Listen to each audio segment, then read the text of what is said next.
Samsung has confirmed the Galaxy S21 event for January 14th.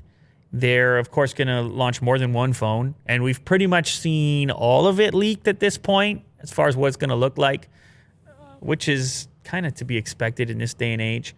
The invitation went out. They'll be launching the S21, S21 Plus, and S21 Ultra.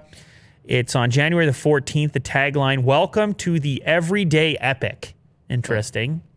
Is there an epic collaboration there?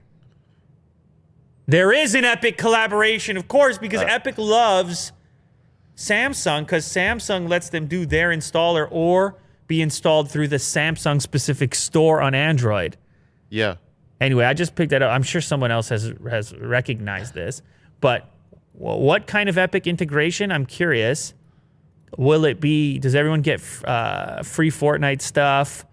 How are they going to leverage that partnership? But it's definitely meaningful to both parties. I don't know for sure. Maybe they just like the word epic, but it seems a little too fitting given the current state of affairs. On the nose. Between Apple and Epic Games and Fortnite and all the rest of it. So we'll see what that means. Anyway, the event is happening 7 a.m. Pacific. That's 10 a.m. Eastern. That's our time zone here.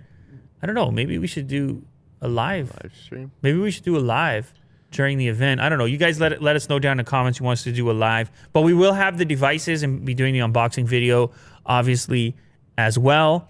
I'm curious. You know, every time Samsung puts out some new devices, it's interesting. This new Ultra piece of the lineup has offered up an opportunity to get a little more outlandish on the giant side of phones. Now it has supposedly S Pen support. I'm curious how they're going to manage where you put your S Pen, things like this. There's obviously going to be more information coming up shortly. But yeah, there's a GIF actually if you want to catch a glimpse at the S21 5G at the bottom there. You go into the camera lens. The one thing they're doing that's, I guess, a little different is the two-tone effect on the back with the lavender and the rose gold kind of look there. That's a slightly different approach. But I know you were angry about the fact that that one module is outside of the main camera unit. That was causing you all kinds of distress. The flash, maybe? You were telling me about how you were losing sleep over it and everything. Very else. upset. So, yeah.